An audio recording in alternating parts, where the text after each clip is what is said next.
guys, and welcome to Get a Life podcast.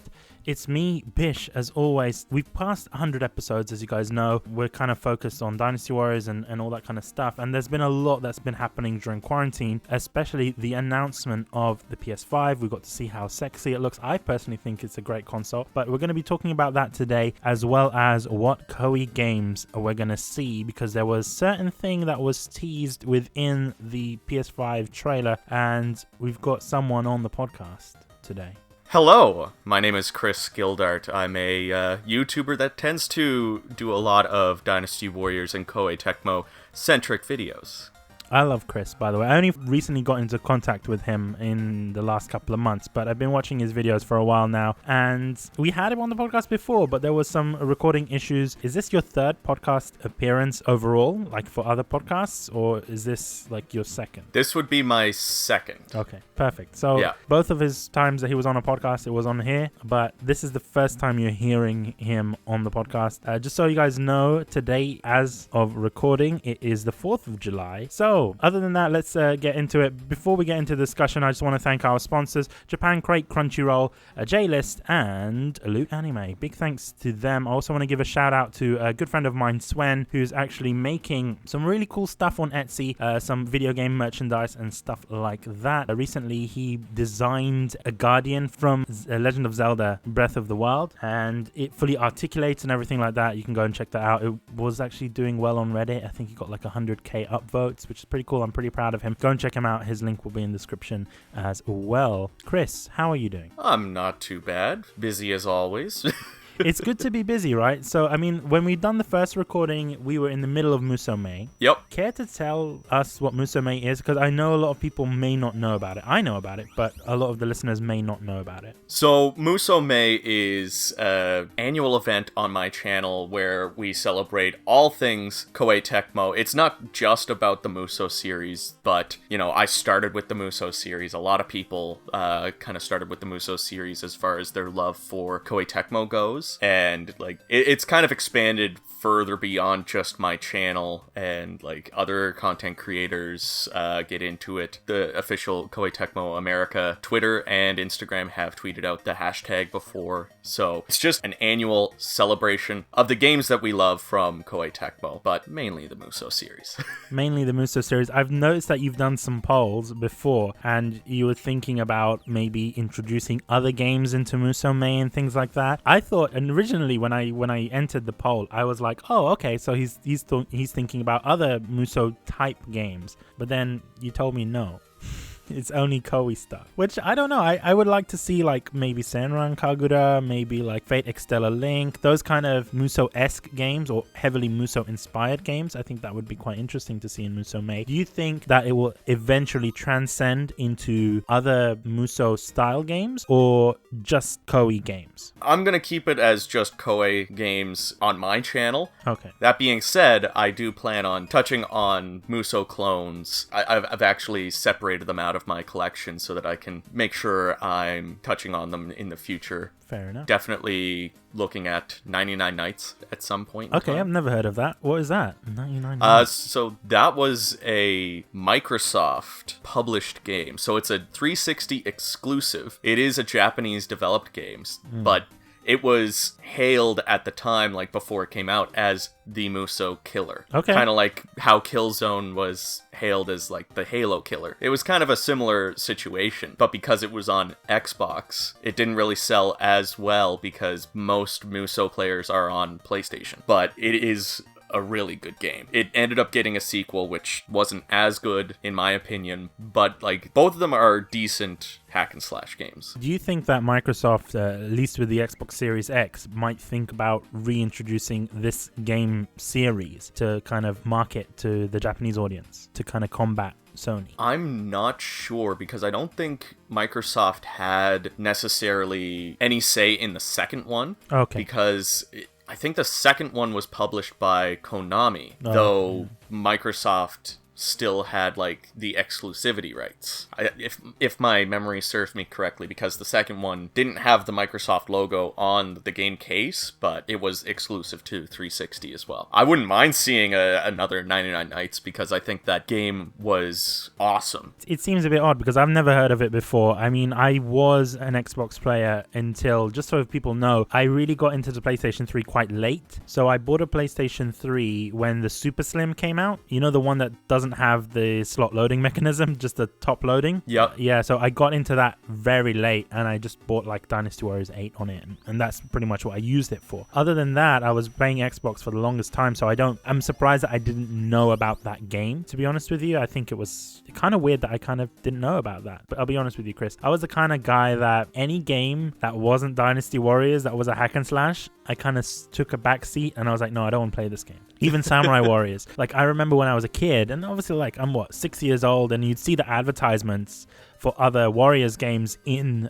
Dynasty Warriors 4 and Dynasty Warriors 5, and you see the advert for Samurai Warriors Extreme Legends out net. You know that advert, right? That's like my favorite one. But I saw that and I was like, ugh, Samurai, like, what is this? Like, ugh. I don't know why. It has nothing to do with the Japanese history or anything like that. I was just like, is this a clone of Dynasty Warriors? Like, as a child, I didn't necessarily understand what Koei were doing, and I didn't even know it was a Koei game. I just thought, oh, it was an advertisement for another game. I thought it was kind of shameful. I was like, who are these Samurai Warriors companies trying to compete with Dynasty Warriors? And I didn't realize this is Koei making another spin-off game, but I didn't necessarily understand that. So I for the longest time, I didn't really play games like Samurai Warriors or Musou Orochi or none of that.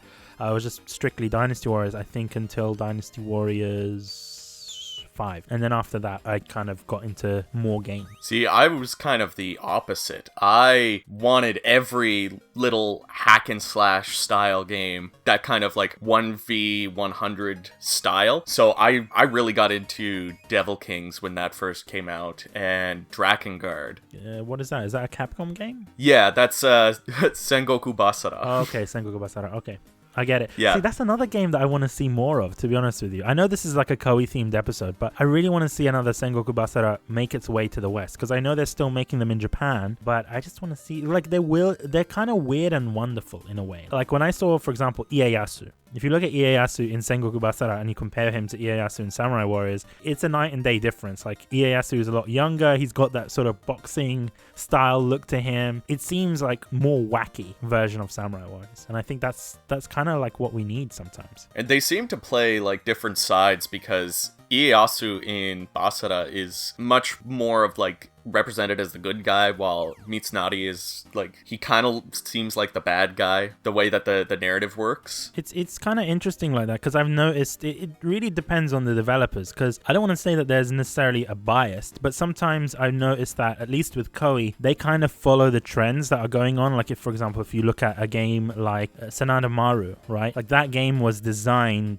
to be launched around the same time in Japan as NHK's sort of look into the Sanada family, right? So, because they were doing like a documentary drama series into that family, so it kind of made sense that they kind of focus on particular characters at particular times. I don't know why. I just think that the games kind of focus on particular characters and particular traits based on history. I know, at least with Dynasty Warriors, it's very sort of Shu based, right? It's very like, oh, Liu Bei and he's amazing, and Cao Cao's evil, and this and that. But it's kind of based on that source material. They've looked at what the author of Tangguo Yanyi or Romance of the Three Kingdoms, he was very biased towards, Liu Bei and all of that, even though Liu Bei wasn't really successful. Like, technically Wei won in the end. So, but it's interesting in that sense. I wanted to talk about other Musou games. Like, what other games you have that are non-Koei Musou games in your collection that you're thinking about getting into? Taking a peek over at my shelf here, Onechanbara is another one that I haven't really played much of. That one. Is that the one with the vampires and stuff and like Bikini Samurai Squad? Looking at the gameplay, like, I didn't really understand what game it is. Like, I didn't realize that is a Musou game. I know it sounds stupid, but it doesn't click in my head. I'm kind of in the same boat, so that's why I want to give it a shot. I have the Onechanbara Z on PS4, so like, I haven't played a whole lot of it, but I need to. I want to try to bring every clone to the channel at some point in time. So Basara is definitely getting a review. 99 Nights,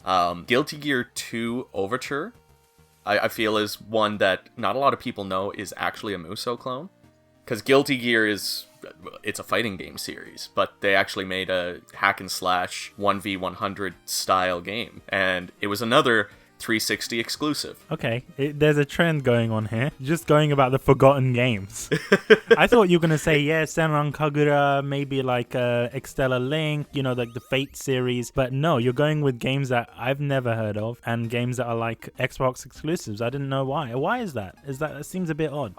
Well, I always like to introduce people to new things. Like, obviously, I'm gonna cover Basara, Senran Kagura, Fate Extella, but I always like to grab something that not a lot of people really think about. That's why last year's Musou I did decide to kind of drop the Warriors theme and cover more unknown or forgotten series from Koei Tecmo. So I reviewed Rygar for the Wii, Mystic Heroes, which is another series I would love to see come back. I don't think we're going to see it at this point, but that would be amazing if we got another Mystic Heroes game. I agree with you. I don't think so either, but one can dream. One can dream. You know what? Look, I'll be real with you. Koei is great in the sense that if you want something a lot, they're going to try their best to bring it over, because we've seen it in the case of Warriors Orochi 3. That game was never going to come over in Europe at all, or the West in general. That was going to be a Japan exclusive. And I remember the day when Chin was like, guys, if you want this game, just retweet and just say to Koei that we want it. And I think it's because of the community that we got those games. So if you want another game from Koei, be polite about it, tweet to Koei, start a movement. Like, I don't want it to sound aggressive, but start a movement and say, guys, look, we want a new Mystic Heroes game. We want a new Kessen game. We want a new X, Y, and Z. You know what I mean? So if you want those games, tell Koei. They'll listen. I know Koei listens. And I know they're listening to this episode right now. Hi, Koei. You're right.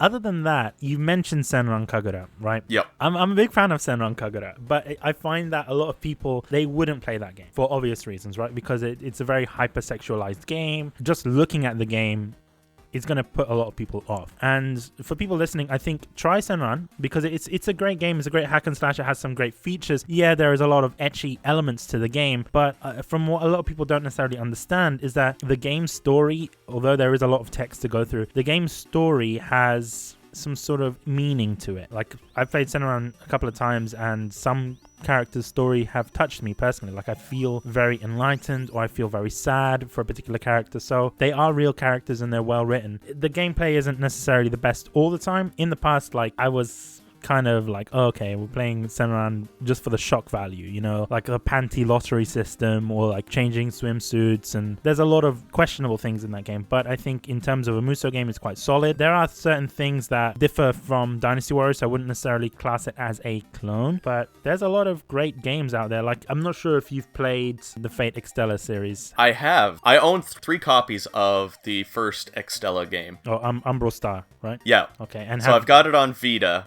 And then I bought it on Switch when I got my Switch, and then I just recently bought a digital copy of, like, everything on the PS4. Nice. So have you played a Link yet? I have not played Link yet. It's now, really good. I was going to pick it and Senran Kagura Burst Renewal from Limited Run Games, because they were doing like extra publishing for the collector's edition for I forget which company, but for Xseed, I think. Yes, they had too many copies apparently of the limited editions, so they were like, hey, Limited Run, sell them for us.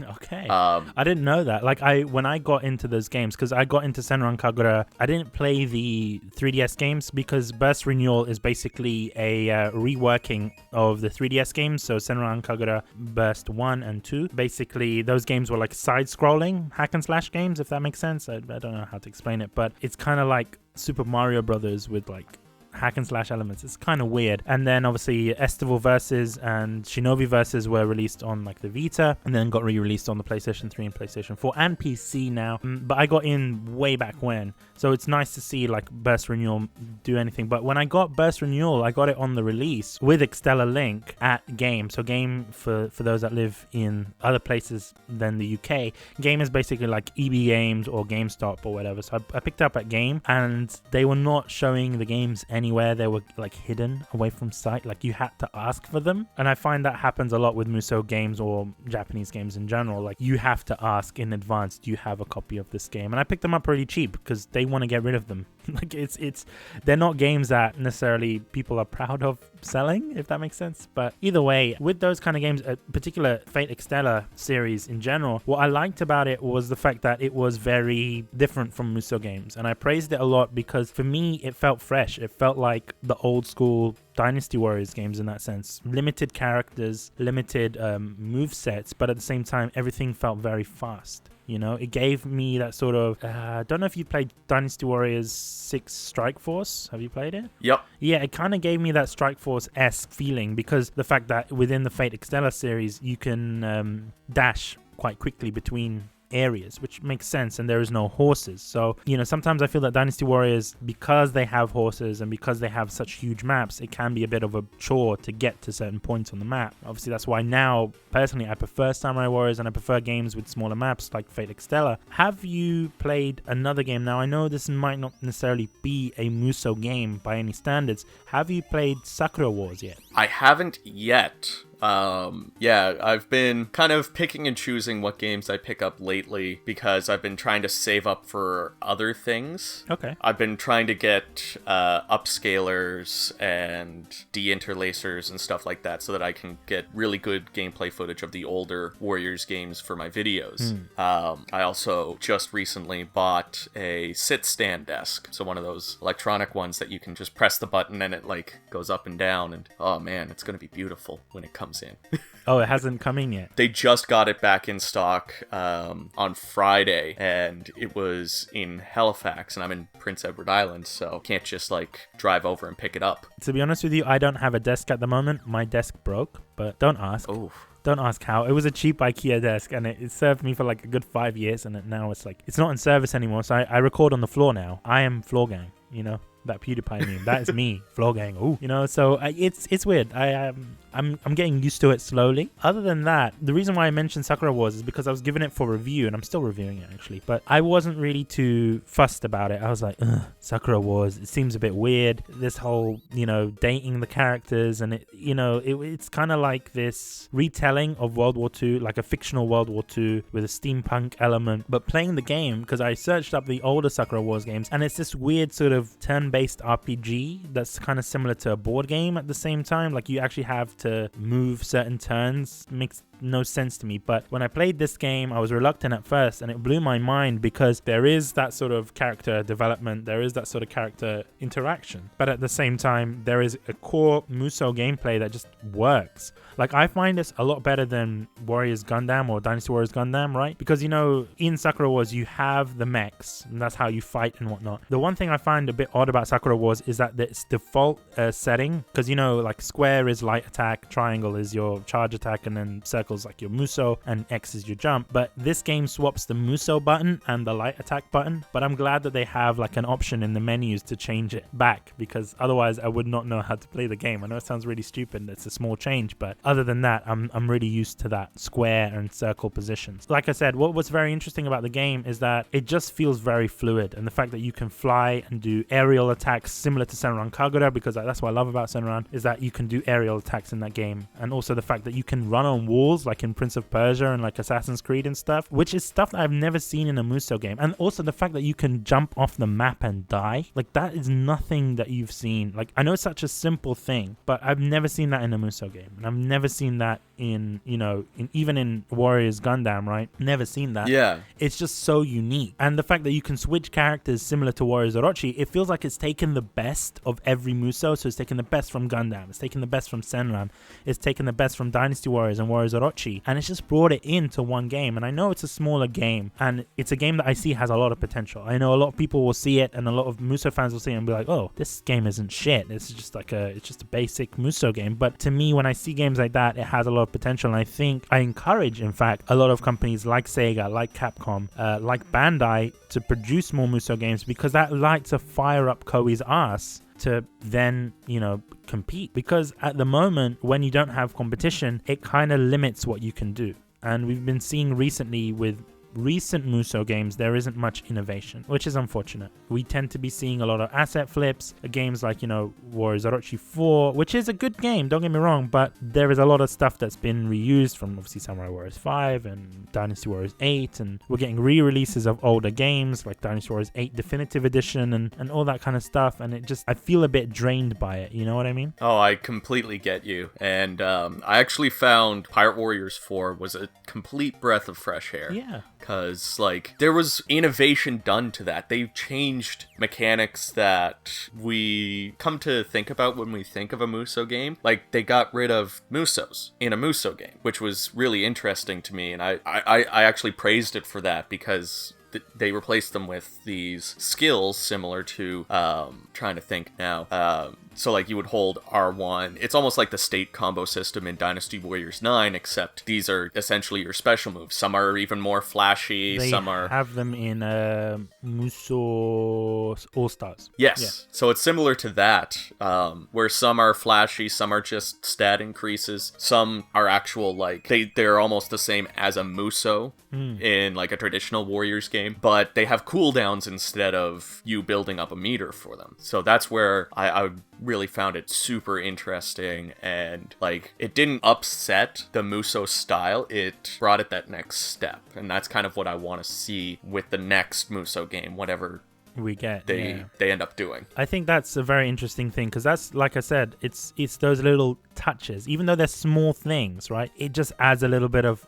fresh air, and sometimes I feel that when Koei takes on a bit too much, that's when it kind of becomes too ambitious, because I know Koei is a very talented company, they're very ambitious, but when they take on so much and they have to change a lot of things about the game, that's when you see a lot of holes appear. And I think it's good for Koei to make those changes and to make those steps. If they take it on bit by bit, it would be a lot more beneficial to them. That being said, we're just going to go on a quick ad break, and when we come back from the ad break, we're going to be talking about PS5 and what games we're going to see on the PS5. Nothing has been announced yet, but we're going to give our thoughts on that. So we'll see you in a little bit. This episode of the podcast is brought to you by Crunchyroll. Go and check them out at getlifepodcast.com/Crunchyroll for a 14-day free trial of Crunchyroll premium service. That means anime without ads, 1080p HD. You can watch it on all your favorite devices, your TVs, your phones, whatever. Even if you want to watch it on your Chromecast, you can as well. That's amazing. Go and check them out. 14-day free trial. You've got the most diverse collection of anime and manga on the internet. So go and check them out. It's a no-brainer, lads. getlifepodcast.com/Crunchyroll. Thank you, Crunchyroll, for sponsoring this episode of the podcast. This episode of the podcast is also brought to you by the lovely people at Japan Crate. Japan Crate offers a unique experience of Japan through monthly crates filled with candy, and who doesn't love candy, right? Japan Crate brings you a delicious selection of snacks every month. You can check it out on our YouTube channel for $35 a month, and you can cancel anytime, but I don't know why you would want to. Learn more at getlifepodcast.com/Japan Crate. Remember, use the code GALP for $3 off on new subscriptions. So, getlifepodcast.com/Japan Crate. Use the code GALP for $3 off. And if you want to check out what snacks that you get in the crates, go and check out our YouTube channels. Links will be in the description, so go and check them out. Thank you, Japan Crate, for sponsoring this episode of the podcast.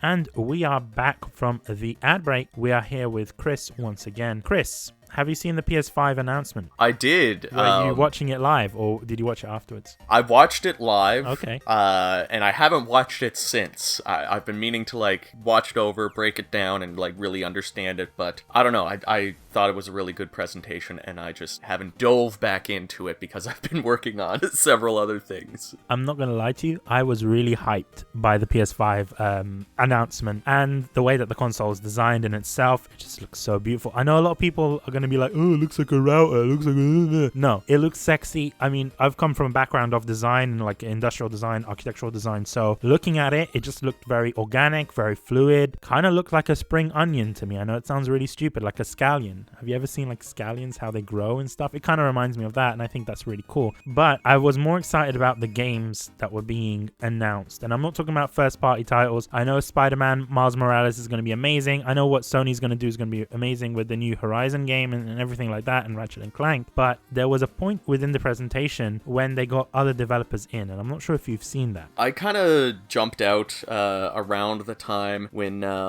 when they were going to, actually go into the gameplay and have the developers come on and talk about the games. I kind of just tuned in for just how it looked and stuff. Yeah, the announcement part of it. So there was a bit right before they showed the console itself. There was a bit where they were flicking through all of the developers' pictures. So you know how usually they, in like E3 conferences, when they announce like a new console, they will show on the backdrop, these are the games developers that we're working with. And you always see logos. You're like, oh my god, that's Capcom and that's Koei and that's this and that's that. This time they decided to show the faces of, the heads of the studios, etc. And there was a certain gentleman that was on screen for a brief moment. I recognized him and I was like, oh my god, this is this guy. And do you know who that was? I forget the name, but he's from Koei. He is from Koei. He's actually, I believe he's the lead of Omega Force. He's Mr. Koinuma. So yes. Koinuma-san was on there. They spelt his name wrong, unfortunately. They put the I in the wrong place. But yeah, it was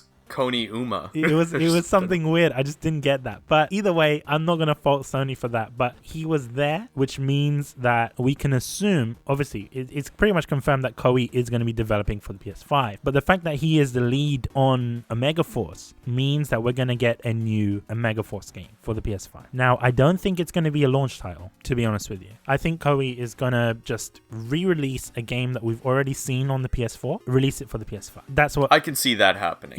If that doesn't happen, I think they could go one of two ways. That could happen, or Koei could be really cool and say, okay, if you bought this game on PS4, there's an update that will allow you to get it on PS5 for free. Because I know a lot of game developers are doing that at the moment, and Sony has allowed game developers to do that upon their discretion. So it's either they re-release the game and you pay another $60 for it, or they're like, hey, you liked Warriors Orochi 4, right? If you owned it on PS4, you're going to own it on PS5. I'm hoping that that's the best scenario, but I think we're going to see like a re-release, possibly a part of me wants to think that we're going to see a Dynasty Warriors HD collection, because I know Koei is not going to do a mainline Dynasty Warriors title for the PS5 on launch, because it just doesn't make sense. We would have heard about it by now. Koei would have made a big hoo-ha, but they didn't. At the moment, they're just focusing on Fairy Tail. So I'm thinking that we might get like a sort of hidden, hey, this is like Dynasty Warriors 2, 3, 4, and 5 there for you on the PS5. Pay $100 and you get all the game. That's how I see it. I think that would be good. I'm in the same boat, man, because like this is the 20th anniversary of the Musou franchise. Exactly. Specifically, they've made a website celebrating the history of Sangoku Musou. So like to me, that just leans in on, hey, we're celebrating the history of Dynasty Warriors, so therefore here's an HD remastered collection. Yeah, I think that would make the most sense, just because we've seen it in the past, at least in particularly Dynasty Warriors 7, in the, don't know if it's the ambition mode or the conquer mode or something like that, or conquest mode, sorry.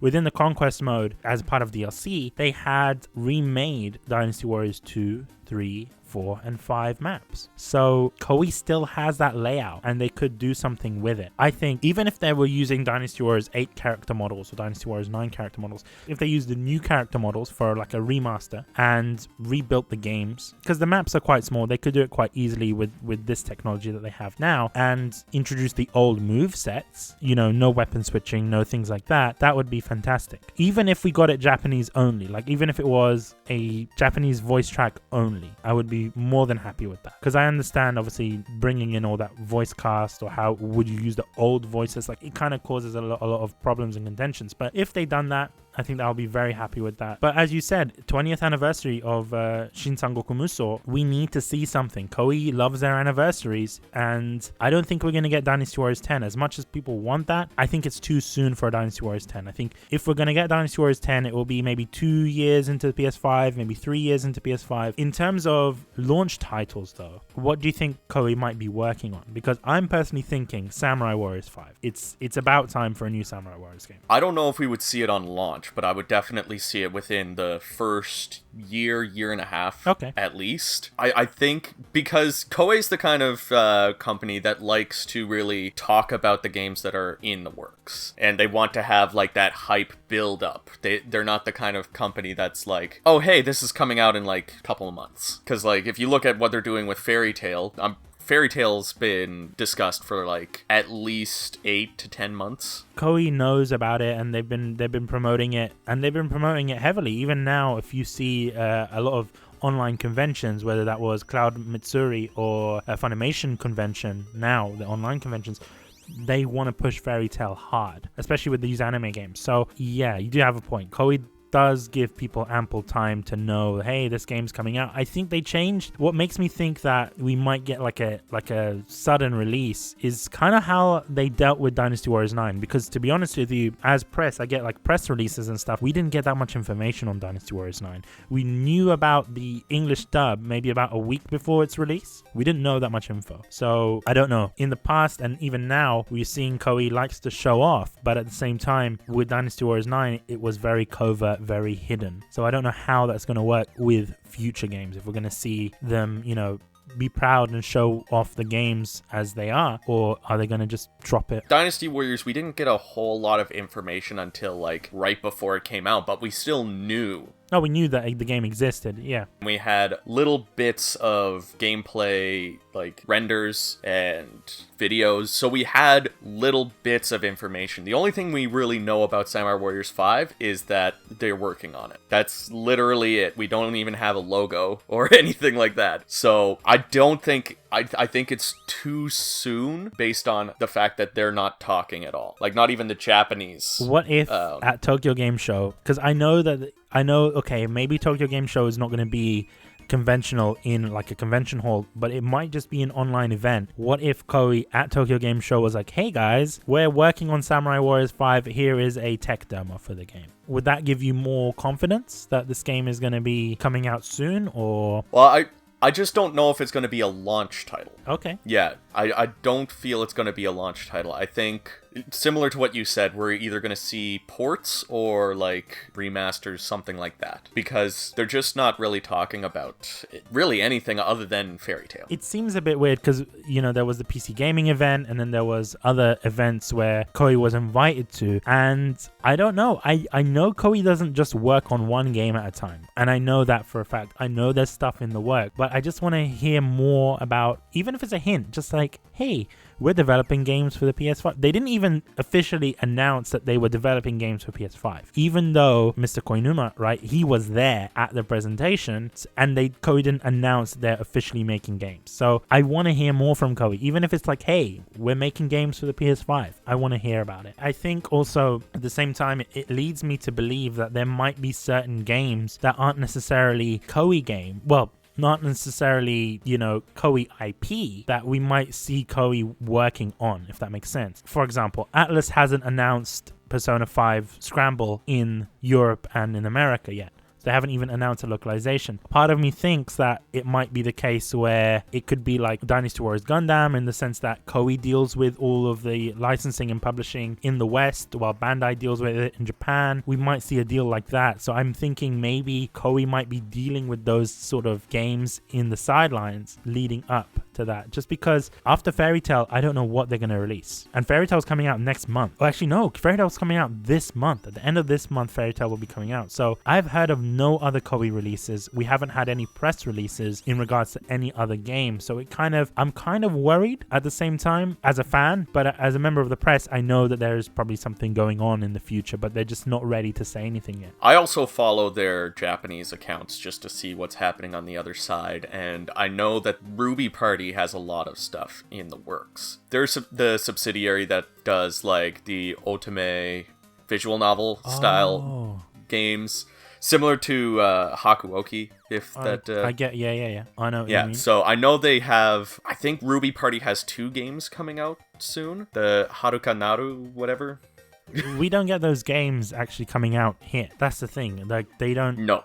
I've noticed that with a lot of Japanese developers, they want to stay away from those games just because they don't necessarily have a big fan base over here, but also because they are like otome games and stuff. Like, it's weird because they even made, if I'm not mistaken, they made like a Shingeki no Kyojin, like a visual novel for Attack on Titan and stuff like that. So it's like, how come we've never seen this stuff? It seems a bit weird, but you know, there's a lot of games I'm looking at from Ruby Party now, and they're all like Switch games and like otome games, dating simulators and stuff, but I don't know why Koei doesn't just release them. I know, because there seems to be a lot more niche for that, like, appearing now, especially on the Switch. Like, every time I go looking at the new sales on Switch, there's always a handful of otome games that are on sale. So there's obviously a market for it in the West, but I have a feeling it's because Koei Tecmo is seen in the West as, like, they pretty much just do action or strategy games. Those are the only two things that Koei Tecmo is known for in the West. So they might be thinking, like, that's their fan base isn't going to go for the Ruby Party. Maybe. Or, like, the casual fan base isn't going to go for the Ruby Party. No, I completely understand. It's like, even then, looking at Ruby Party, like, I completely understand what they're going for. But even looking at the company and everything like that, it's designed to appeal to those players, especially women, right? Because a lot of these are dating sims, mainly with male characters, etc. So I don't understand why Koei doesn't bring them over, because the popularity of that kind of stuff is increasing. I don't see anything sexual within those games. Otherwise, they wouldn't be able to release them on the Nintendo Switch and the 3DS and stuff. So I just don't understand why they don't bring them over, or at least bring them over in like a mobile gacha game style, because I know that they've done that in the past and those games work a lot, especially in the mobile market. It seems very interesting to me. Like, what else are we going to see from Koei? Like, probably in my mind, I'm thinking, yeah, we're going to probably see more spin-off games, kind of like Persona 5, Scramble, or, you know, like maybe another Hyrule Warriors game right before the release of Breath of the Wild 2. Like, stuff like that, I think they will do. Even now, we've seen games like, you know, One Piece Pirate Warriors 4, and that is quite a big game in terms of game changes and things like that, but no one's talking about it. But I feel that Bandai is not really embracing that, and they're not saying, hey, look, I know it sounds really weird, I've spoken to a lot of members of the press that said they didn't receive any press releases for the game, they didn't receive any review copies for the game, so it just seems a bit odd, especially when Koei is doing more of these games for other companies, like taking on their IP and making games for it. At the end of the day, it's down to that publisher, whether it is Bandai, whether it is Nintendo, to really promote those games, because we see Nintendo do a great job of it, whether it's, you know, Hyrule Warriors or Fire Emblem Musou, or even Fire Emblem Three Houses, which is a very big game within the Fire Emblem community, and it's a Koei game. So, you know, I just want to see more games from Koei specifically, as opposed to these side ventures for them. Yeah, for sure. Like, just thinking about what I would like to see from Koei for, like, a new generation, I'd like to see them start branching out from, like, their usual Musou, Dead or Alive, that kind of stuff. I'd like to see a new Tokiden. That would be great. Tokiden 3 would be amazing. Like, I love Tokiden, especially you can see that there was a great progression from the first Tokiden game, which I think what added to the success of Tokiden, the first one, was the fact that it was a Vita game, right? And the Vita was new. I don't know if it was a launch title, but it was new, and we weren't getting a Monster Hunter game for the Vita, and it encouraged people to play together. And Koei really hit on that hard, because those games, especially Monster Hunter, were popular in Japan, specifically on the PSP, and people were thinking that there were going to be another Monster Hunter game on the Vita.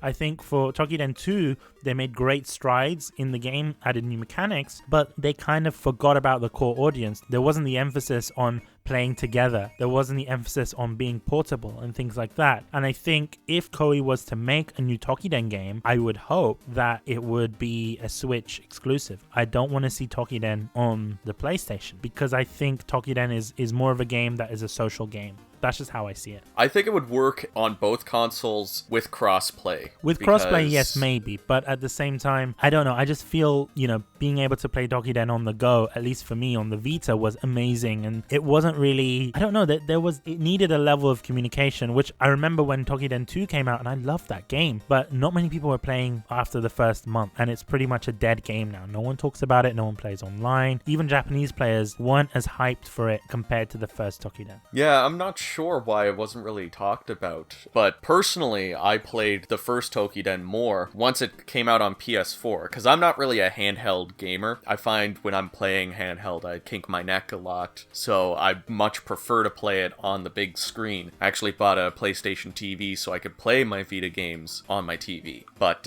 yeah, I would love to see a new Tokiden. I feel like if they're gonna port games over to the PlayStation 5, I feel like their most recent games are gonna be the obvious choices: Orochi 4 Ultimate, potentially Dynasty Warriors 9. Oh, please no.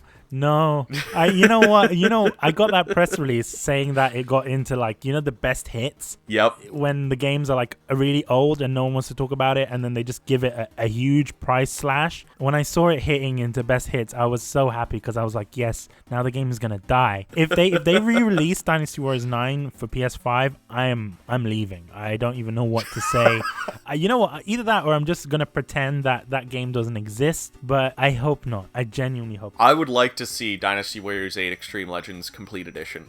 Yeah. Or the definitive edition. It would be interesting, but at the same time, Dynasty Warriors 8 in itself was originally developed for the PlayStation 3, and it was ported over. And so it's very difficult to port those games from PlayStation 3 to the PC or the PS4. That's why those games don't run properly. I've played Dynasty Warriors 8 on the PC, and I've played it on the PS4, and I keep on going back to the PlayStation 3 because there isn't as many graphical glitches. There isn't characters floating around on the screen. There isn't characters being missing from the screen. Because I know, yeah, PS4 you can put more people on the screen, but it's come to the point where I will go and fight someone in a game and those characters won't appear, but you still hear the voice lines, but they physically won't appear, but the game would spawn in more, smaller soldiers and stuff, and I'm like, well, where's Lubu? I can't attack Lubu if I can't see him. So I feel that I don't want to see a PS5 port of Dynasty Warriors 8 just because the game wasn't originally developed for the PS4. So I just think the port won't do well. Like, that's how I see it. In terms of sales, yeah, probably people will buy it, but I just feel that it won't be up to standard.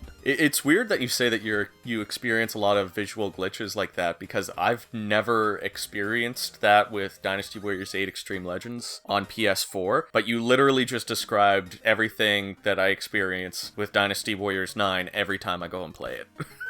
With Dynasty Warriors 8 in particular, I've noticed that the game isn't necessarily friendly for people that want to do split screen, because I like playing split screen a lot, but when you do that, there is a lot of slowdown, especially if you're using red hair or if you're using weapons that have sort of graphical effects on it, like fire and ice and stuff. The game lags a lot, and I'm not even talking about online. Obviously, you don't see this happening with games like Warriors Orochi 4 because those games were developed specifically for PS4. So Dynasty Warriors 9, I think, is a different issue. They fixed a lot of the graphical issues in the game, at least now with updates and things like that. I will give Koei this. It's a playable game now, but upon release, it was just embarrassing. Like, I'm not sure if you got a review copy of the game, but imagine getting the game before release and not telling anyone anything about it and playing it just to find out that there's a lot of stuff that isn't there.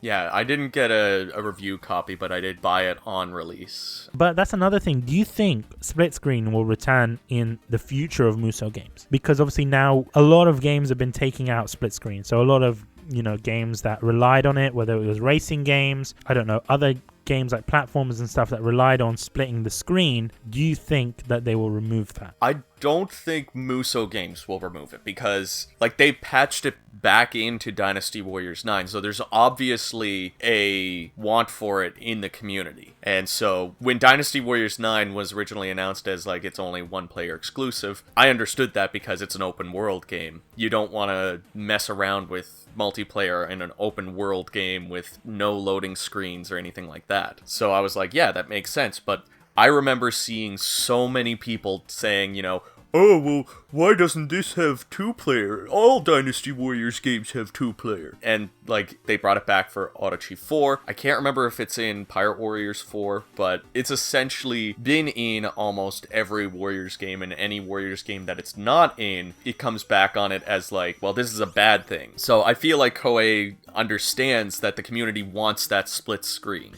It's weird because other Musou games, like other non-Koei Musou games, don't include, co-op gameplay. Like if they were going to do multiplayer, it would be online multiplayer. Yeah, you're right. Musou games, because it came in an era in the PS2 where there was no online multiplayer and people had second controllers because they were a lot cheaper than buying, first-party controls and stuff. It allowed for that. And I think keeping them in, it doesn't take much to kind of have that in the game. But at the same time, it's kind of like an homage. Because I know for me now, I feel like sometimes I'm the only person that plays Dynasty Warriors or any Musou game made by Koei in split screen, and I think that they're the only games now that have split screen. I don't think of any other games that actually have a proper split screen. Maybe Call of Duty, but that's it.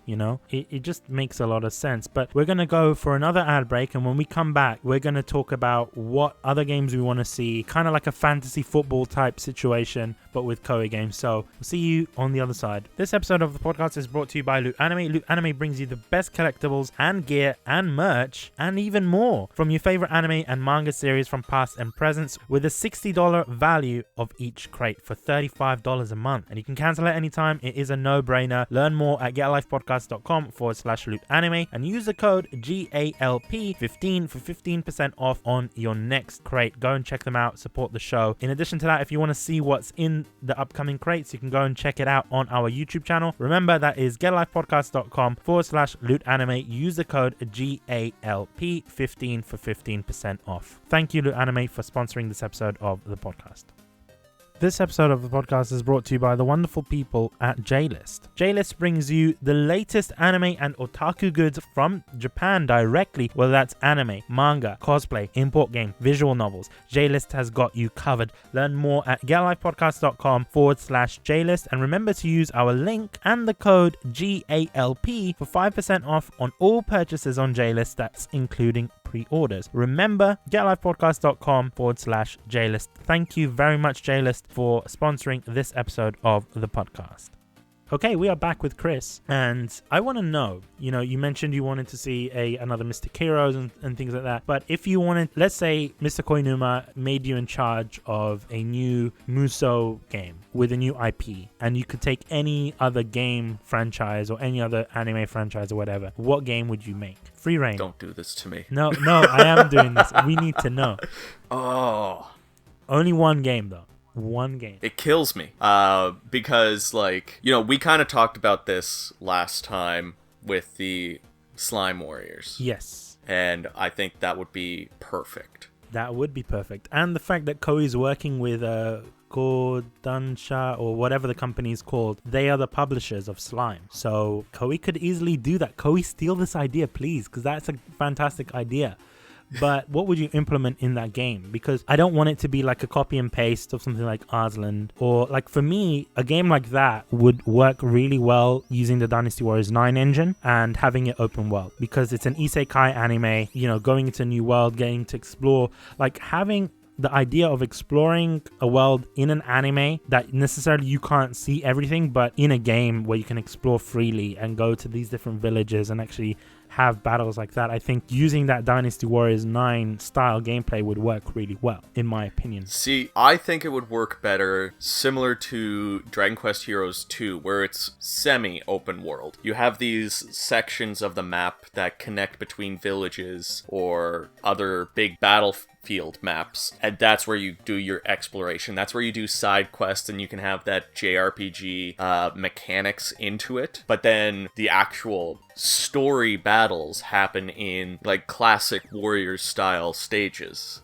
which would be branched off from the semi-open world sections or the villages themselves. So something similar to Senada Maru, right? Similar to that, but if you played Dragon Quest Heroes 2, you'll know that it's a bit more open than Beard of Sanada. But I think a mechanic that would work really well is transforming, and they could probably do it similar to the way that they implemented special moves in Pirate Warriors. So you wouldn't have a Musou bar, you wouldn't have a Musou move, you would have these special abilities. You could hold R1, press the face buttons, and one of those moves could be your transform. So if you're Rimuru, you could transform from the slime to his human form. I think that would be really cool, to be honest with you. Like, I like that idea, but I really wanted to know also if you could just make something new. Like, for example, Koei back in the day, and this was Koei Canada, which doesn't exist anymore. I think I know where you're going with this. Warriors Legends of Troy. If you could do a game like based on a particular point of history, like a Dynasty Warriors, Samurai Warriors spin-off, but focusing on a particular country with a particular history, or even way into the future or something like that, would you want to see that? Like, what would you want to see? Because I know Legends of Troy made so much sense as a game, but it just failed because once again, it was taking on too much. They added in the gore, which kind of put up the rating of the game, that kind of stuff. So if you could get a Dynasty Warriors game that was similar to not similar to Troy, but similar to Dynasty Warriors and Samurai Warriors in terms of gameplay, but focuses on a new era, a new sort of culture, what kind of game would you go for? Let me get it off my chest that I think Omega Force needs to take Warriors Legend of Troy and actually make a true Musou game, because Omega Force had nothing to do with Warriors Legend of Troy, if my memory serves me correctly, because it was mainly developed by Koei Tecmo Canada. So I feel like Omega Force needs to do it justice. But beyond that, I'd like to see Bladestorm be taken into the Warriors style. Ooh. I would like to see a Viking Warriors game. Okay. I'd like to see a Mystic Heroes style Warriors game where they take the Mystics from Orochi and give them their own game that's based on their own stories. So like Journey to the West, a Journey to the West Warriors would be awesome. Feng Shenyanyi Warriors game. Yes, my man, you were getting on what I was gonna say. I love that idea. Koei, steal this idea. Credit Chris for inventing this game, because this is fantastic. I would buy it. I'm pretty sure everyone else would. What's great about that is that you already have those characters established, specifically, Su Kong or all these other characters, the mystic characters from Orochi, right? It would be interesting to see Daji in a game where she can be herself and not just like, oh, Orochi, I love you. I want to see those characters interact with each other in their own game. I think you're onto something there, Chris. But other than that, I think, maybe a Norse mythology also, like a, Viking Dynasty Warriors game would be great. Personally, for me, what I want to see is, in terms of anime IP, I think a great Musou style game would be something like Overlord. I think Overlord would be great. The only problem with that is Overlord is quite gory at times, but I think Overlord would be fantastic for a Musou game. Chris, how come you weren't working for Koei Canada? Because if you were, you could have been, you could have turned around, Troy Musou. You could have turned that shit around. Well, the thing was, their office was in Toronto. I'm here in little old Prince Edward Island, and I was still going to college while they were around. They closed out, I think, maybe a year after I was done of college. I did apply for a job there. It was a janitorial job, because I don't do game developer stuff or anything. I have no experience with programming. I have no experience with art. I am just an idea man. That's what they need sometimes. I think you need an idea man. It's weird because even Legends of Troy, I know a lot of people hated on it, but Legends of Troy took certain ideas that were reused in, Warriors Orochi, right? So you have your characters taken from Warriors Legends of Troy into Orochi 3 and 4. So there is a lot of stuff on there. I think it will be really cool. The weird thing about it is that although it was Koei Canada that dealt with it, you had people from Koei Japan that were involved. Members of, yes, Omega Force wasn't involved in terms of the development of the game, but you had the producers from Omega Force overseeing the game. So I don't know why they didn't just be like, hey, just change it. But it's interesting. They were going for a certain type of game with that. I just wanted to ask now, because Koei's listening. I know it sounds really bad because I don't want to hype myself up and say, hey, Koei's listening, but we do send these episodes to Koei. They do check them out because it's press coverage, but you have an opportunity to speak to Koei directly now through this podcast. Just tell them what you want. I just want to hear that because you've got some great ideas, Chris. So if you can tell them in a couple of words what you want to see, like a summary, what you want to see from Koei in this next generation of gaming, like in terms of risks and stuff like that, you've got the floor. So go and say. Koei, listen to me. That's how you're starting it. You should be bowing down and being like, Koei-sama, please. You shouldn't be like, Koei, hey Koei, listen to me. You shouldn't be like New York gangster, hey Koei. No, be respectful, Chris. All right, Mr. Koei, I have some ideas, and I feel like they will be very beneficial for you. First off, you have an incredible history behind you that a lot of the modern gamers don't know about. There are series that have never seen the light of day in decades that I feel need to make a comeback. We need to see the return of a lot of the series from 6th generation of consoles and previous. We have games like Crimson Sea, Mystic Heroes, Rygar, games that have potential in the modern day. Rygar can be a competitor to God of War, games similar to that, action adventure. It can be a direct competitor to The Legend of Zelda, if done properly. Crimson Sea could be where Mass Effect should have gone. Mystic Heroes, as I said, you can bring in the mystics from Orochi and give them their own story based on the actual stories from Journey to the West, from Fenshinyanyi. Monster Rancher seems to be doing incredibly well on the Switch. Bring that over to the West and give us a new game, because Monster Rancher has the opportunity to become something great. I feel like Monster Rancher is also really just the perfect IP to make a mobile game on, similar to Pokemon Go, but in its own right. And please, give Omega Force Warriors Legend of Troy. Make a sequel or a reboot in the true Musou style. Take Bladestorm and take it into the Warriors franchise as well. By doing so, you can open up even more opportunities with Orochi 5 when it comes time for that. There's so many opportunities with the games that you have in your library, both in the past and current, and I can see them having great success if you apply the passion that you have for these games to bring them back to life. I don't know. After hearing that, I just want to say amen. It sounded like a prayer to Koei.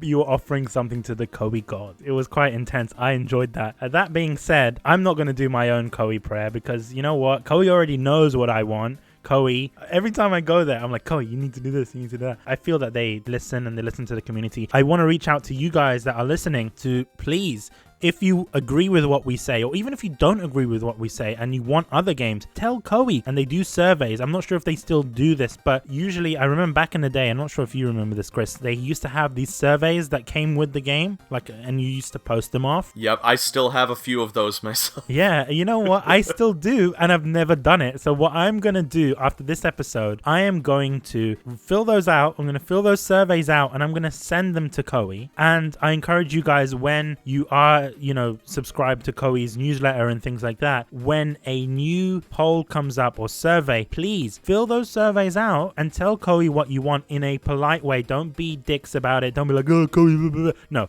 Be polite and say, Koei, look, this is what we want to see. This is what we're willing to pay for these games, etc. So tell Koei what you want, because if they don't know what you want, they're only going to go off from what sells. So you just need to tell them, Koei, we want this. Just in the same way that we weren't going to get Warriors Orochi 3, but when the community in the West came together and they said, this is what we want, Koei Japan listened. So this is how we're going to get things done. I want everyone to just go in, kind of like in Dragon Ball Z, when Goku's like, everyone share your energy with me, for the Spirit Bomb. I want everyone to come together and just say to Koei, guys, this is what we want from X, Y, and Z game. So with that being said, thank you very much, Chris, for coming on. Oh, no problems. Thank you for having me. See, I like Chris because he's really polite. Also, if you guys listening, you don't know about Chris, go and check him out. Go and subscribe to him. He's almost at 2K subscribers. Let's get him to 2K. Let's get him to 50K. Let's get him to 500,000. Let's get him to 1 million subs and more, because we need more Koei players out there. We need more Koei content creators out there. A lot of people see me as a content creator because I do this podcast, but I'm technically classed as a member of the press, so we're kind of in different slots there. But it's great to see more Koei content creators out there. And Chris, keep on doing what you're doing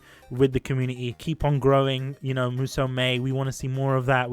I get excited when I see more community events. So I want to thank you, not just for being on this episode, but for all that you do, because you've really helped shape the community. Even if it is a little bit, you have shaped the community in a positive way. So thank you very much for that. Other than that, I think that's the end of this episode. I will be putting links in the description to Chris's channel and all of that. So see you guys. Bye-bye.